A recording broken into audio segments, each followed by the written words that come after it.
کوشش کریں کہ اللہ کو راضی رکھو کہ دنیا تمہیں جتنا کمزور کرے گی تمہارا رب تمہیں اتنی ہی پاور دے گا. دنیا تمہیں جب جب گرائے گی تمہارا رب پہلے سے وہاں کھڑا ہوگا تمہیں اٹھانے کے لیے. دنیا جب ذلیل کرنے کی کوشش کرے گی تمہارا رب پہلے سے تمہارے عزت کے فیصلے کر چکا ہوگا. شرط یہ ہے کہ تمہارا اور اس کا معاملہ کلیئر ہو, تمہارا اس پر بھروسہ ضرور ہونا چاہیے. جس طرح رب تمہارے ساتھ ہے نا, اس طرح تمہیں بھی اپنے آپ کو اپنے رب کے ساتھ رکھنا چاہیے. جس طرح اللہ تمہیں چھوڑ کے نہیں جاتا نا کسی بھی سچویشن میں, اسی طرح تم نے بھی دنیا کی کسی بھی حالت میں اسے چھوڑ کے نہیں جانا.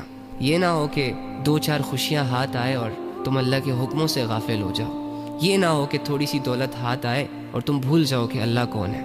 یہ نہ ہو کہ تھوڑی سی شہرت آپ کو ملے تو آپ یہ بھول جائیں کہ عبادت کسے کہتے ہیں.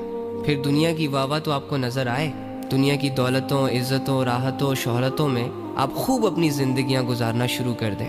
لیکن وہ رب جس کے سامنے کبھی تم تنہائیوں میں روتے تھے, کسی دور میں جب تم بیمار پڑ گئے تھے تو تم نے صحت کی بھیک مانگی تھی کسی سے, یہ نہ ہو کہ تم وہ سب کچھ بھول جاؤ. تو بھائی آپ جیسے بھی ہو, جس بھی مقام پر ہو, یاد رکھنا کہ تمہاری دولت, تمہاری عزت, تمہاری شہرت, تمہاری واہ کی کوئی ویلیو نہیں ہے اللہ کی نظروں میں. اللہ کی نظر تمہارے دل پر ہے, تمہاری نیت, تمہارے اعمال, تمہارے جذبات, تمہارے احساسات پر ہے. تو کہیں اللہ کو اپنے جذبات سے نہ نکال دینا, کہیں اللہ کو اپنی یادوں سے نہ نکال دینا, کہیں اللہ کو اپنی زندگی سے نہ نکال دینا.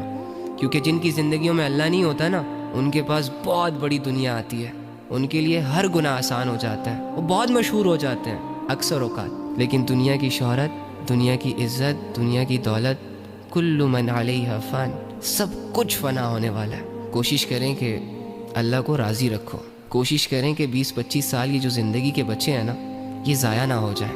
خوب قیمتی بناؤ, خوب عبادتیں کرو.